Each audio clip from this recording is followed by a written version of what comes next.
The postcard piano is the farthest thing from perfect, and in today's video, we're going to talk about why you'll love it. Hey everyone, my name is Robert Rodriguez, and I'm a composer and orchestrator. If you're new here, I want to invite you to like this video and subscribe to the channel. And I also want to give you my free composer's reference guide. This is going to cover the basics on how to write for different popular genres of film and television music. So if you are interested in that, you can check out the link in the description down below. Teletone Audio's Postcard Piano is just this super nostalgic sample library that is designed to inspire creative and emotional writing. It takes you away from this more technical side of music and allows you to just focus on using your ears. And they designed the postcard piano to be imperfect. There are so many piano libraries out there that are so clean and so quote unquote perfect that it almost becomes recognizable as a sampled piano. Postcard piano almost goes in the opposite direction and fully embraces all the imperfection. There's beauty in hearing all of the clicks and the noise and the sounds and bumps of a recorded piano. So I'm not affiliated with Teletone Audio, but they were super generous enough to send over a free copy of the postcard piano so that I could discuss it with you all today. And if you are interested in getting this library for yourself, you can save 15% on the postcard piano by using my discount code Robert. All right, so I headed on over to the postcard piano over on Teletone Audio's website. And right off the bat, we see that it is $69, but again, you can save 15% off of that with the discount code. And then right underneath, it says that it works with the free Kontakt player, which I think is amazing and very accessible for a lot more people. We scroll through and we just see the postcard piano. It creates a mood. Each sample of this piano has been pitch shifted down a minor third and time stretched to create a sound that is both nostalgic and modern. And then we see that it uses the age knob, which is something we've seen with their golden age piano as well. It controls a series of effects that take the piano through the years and into a beautiful, warm, and warbled sound. So it does include that wow switch as well. And honestly, I think the age knob plays a huge role in making the writing process just much easier for composers. We see some customer testimonials. I guess we can listen to it in action. Then we see the walkthrough by Teletone Audio's founder, Jeremy Larson. If you follow Teletone Audio on social media or like their YouTube, you'll see that they have a bunch of walkthrough videos for a few of their different libraries. And what I really love about Teletone Audio is their clarity on why they're making a specific product. And with that clarity comes an obvious look for us into the hard work and the process that they put into each library. So if you haven't already, definitely check out their YouTube channel. You'll get so much valuable information just on their own walkthroughs, presets, their Muse videos, for example. And then on top of their default postcard piano patch, we're going to get a folder of design patches as well. And these patches range from a spaced out ambient piano, upright bass, percussive staccato sound. So it might give you a bit more of a sound design texture compared to just the piano default patch. And then as we saw, it's $69, but you could save the 15%, a small size of 300 megabytes of disk space. And then of course it runs on the free Kontakt player. So let's get started. All right, so I opened up a brand new session in Logic and I pulled up the free Kontakt player and loaded in the default patch for postcard piano. And we see this is the immediate patch, and then we have design patches in this folder. And just by looking at the interface itself, it's very clean, it's very simple to look at. We really just have a few basic knobs that we can tweak. So let's start all the way to the left here. This is going to be our reverb knob. Once we turn it on, we have how dry or wet we want the reverb. And of course, we can pick from 5 different reverbs. So we have spring, plate, room, hall, and church. The default is room. So first, actually, let's just hear the piano as is, and then we'll turn on the reverb.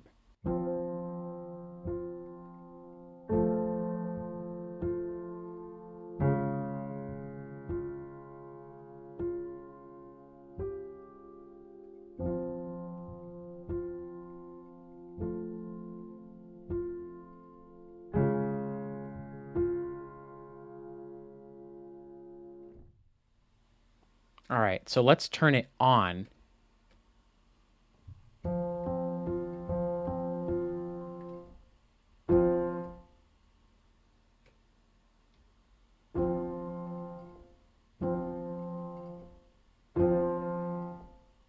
So with room, you really got to turn it all the way up to get a little bit of the reverb sound. We could do spring. And that's definitely a bit more jumpy, a bit better for staccato passages. Plate. And you can really hear that there. We did room, hall. Yep, okay, so that one we absolutely can hear. And church.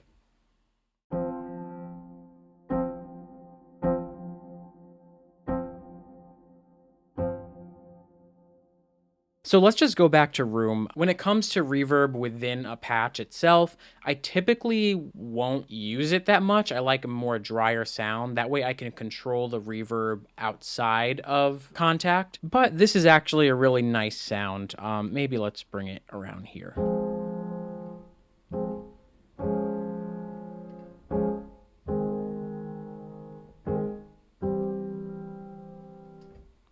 Yeah, so that way it gives it a little bit more character than just being completely dry. And then we have tube, which let's turn that on and increase it a little bit. Actually,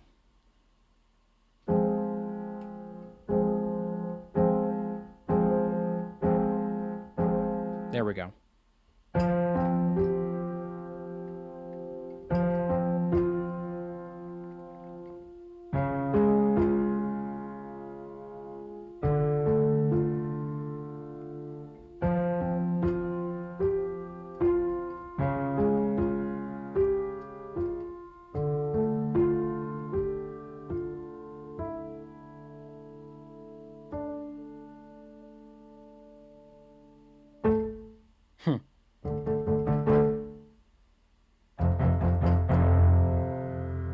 Yeah, so tube is going to give it more like that distorted, crunchy sound. I personally wouldn't write music with it all the way up like that. Maybe give it a little bit. And that's where you get a lot more character. All right, so for now, let's just at least bring it down a little bit so we can hear everything else. Then we have the output knob, which kind of goes either mono or stereo. Right now, it's right in the middle. Honestly, I think today we are so influenced by a stereo sound. We're always looking for that cinematic sound, which is fine, which is great. That's just, I feel like, a big trend today. But if we were to dial back this knob towards mono, I think we're going to get a bit more of an intimate and nostalgic sound. So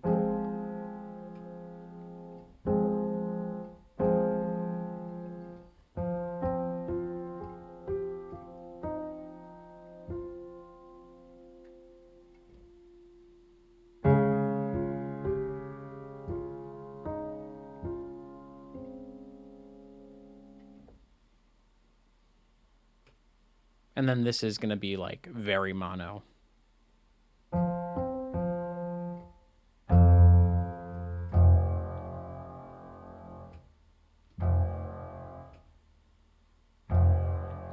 And then we can go, of course, the opposite direction and go very stereo.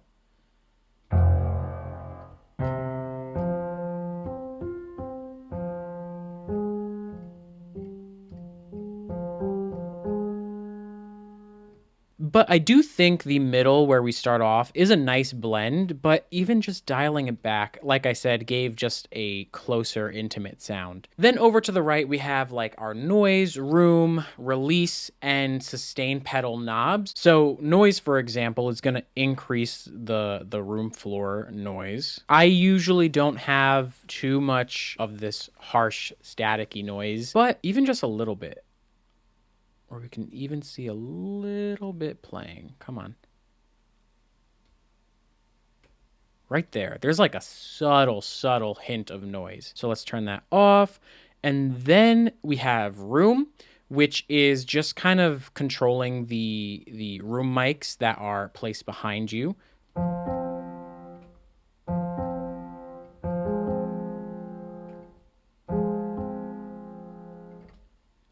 All right, and then we have the release samples.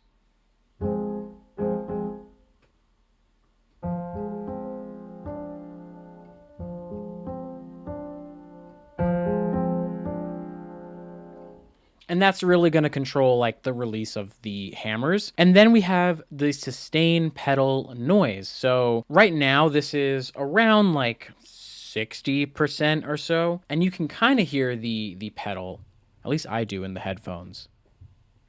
But if we were to increase that, there we go.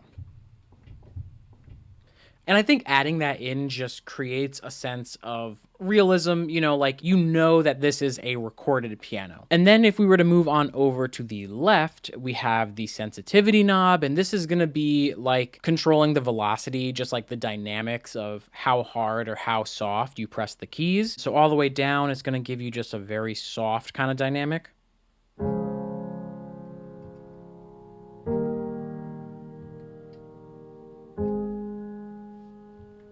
But if we were to go higher up, much louder, even though I'm not really hitting the keys that hard.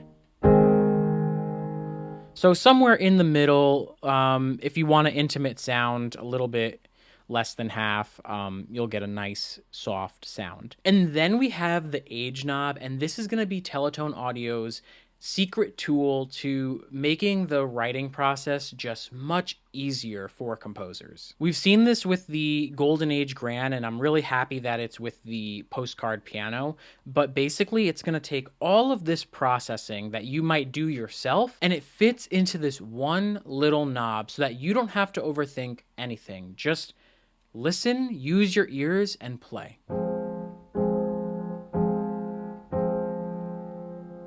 So it's kind of going through a process of like low pass, high pass filters, tape saturation. When we increase it, we can actually hear it. It almost removes the bass a little bit, gives it this lo-fi sound.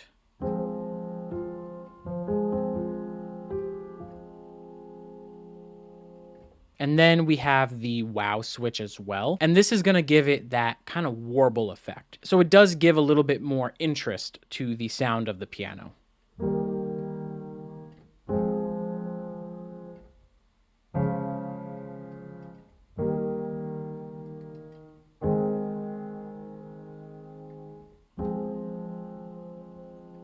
And that wow switch is going to be controlled by the age knob as well. So the more I increase it, the more you'll hear it.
Honestly, just playing through it feels so inspiring. I don't feel overwhelmed by a bunch of different processing options. I love that the age knob is there for me to just tweak as I see fit, but I can keep playing.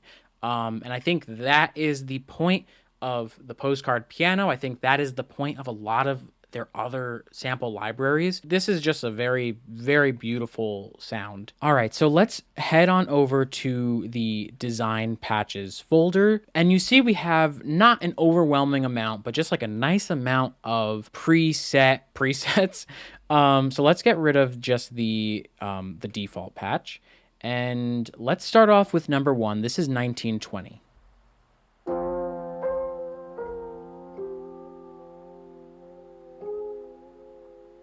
Yep, so that is a very mono sound. You get a lot of that distortion from the tube knob. Age, of course. So this is a very, very old, old school kind of sound.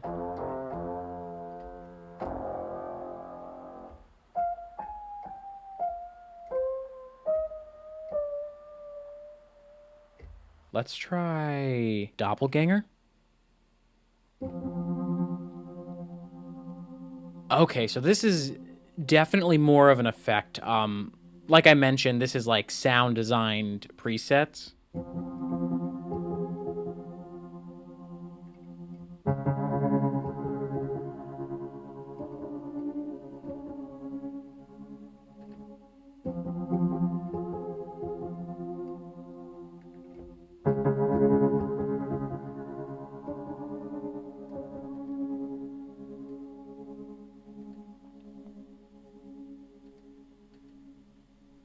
And it still goes.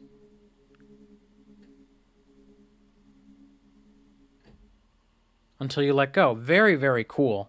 I really like Doppelganger. Let us go towards plucked piano bass. All right, so it limits our range towards the bottom end of the piano. Makes sense.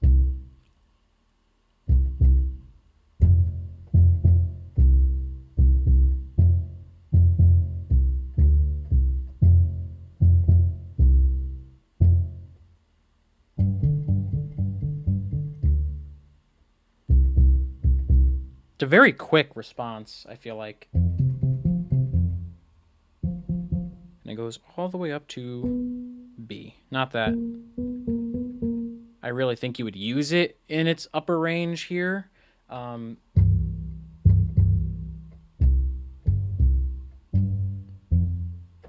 Very nice. Okay, let's try sirens. Ooh.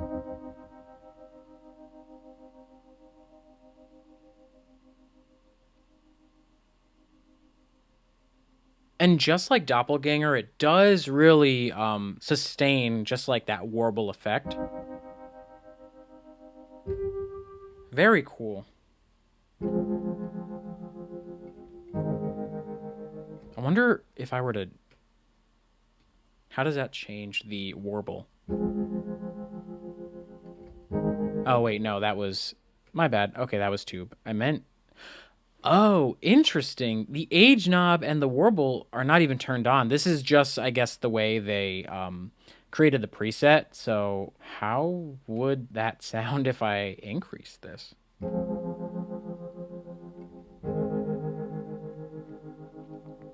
And that's that age sound that I've kind of gotten used to. I really like it. So,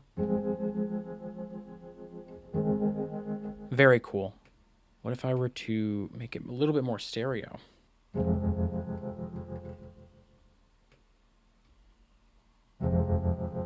Ooh, you know what? Honestly, mono sounds a lot tighter. I really like the way it sounded, I guess, as a default, or even just the way I set mono a little bit closer to us.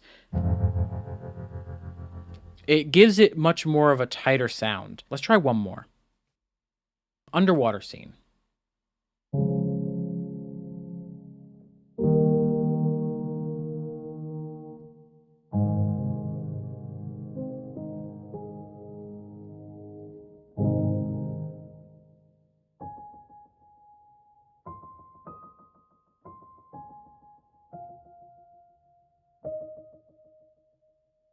In its upper range, it almost sounds like plucked a little bit. But I really love that mid-range, low end. And because it's named Underwater Scene, I can visualize something underwater.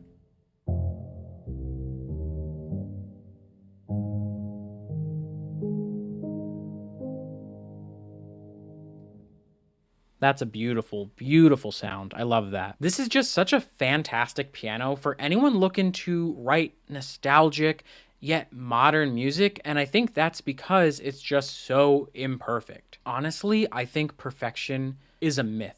Nothing you do will ever be perfect, and I'm talking about something like a sample library. I'm talking about your music. I'm talking about you as a musician.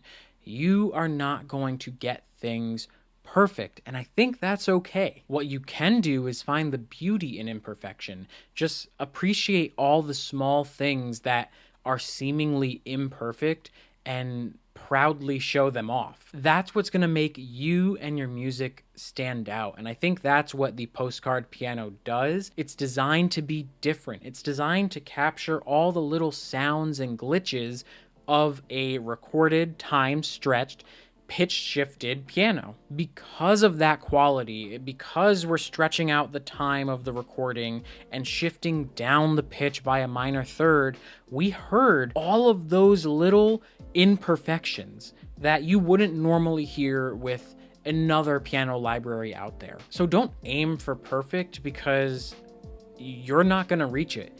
Instead, fall in love with all the little imperfections and try finding yourself in your own music along the way. So if you did get value today, then you're definitely going to want to check out my video on why Teletone Audio's Scarbo is a fantastic synth for composers. So I'll see you over there, and as always, happy composing.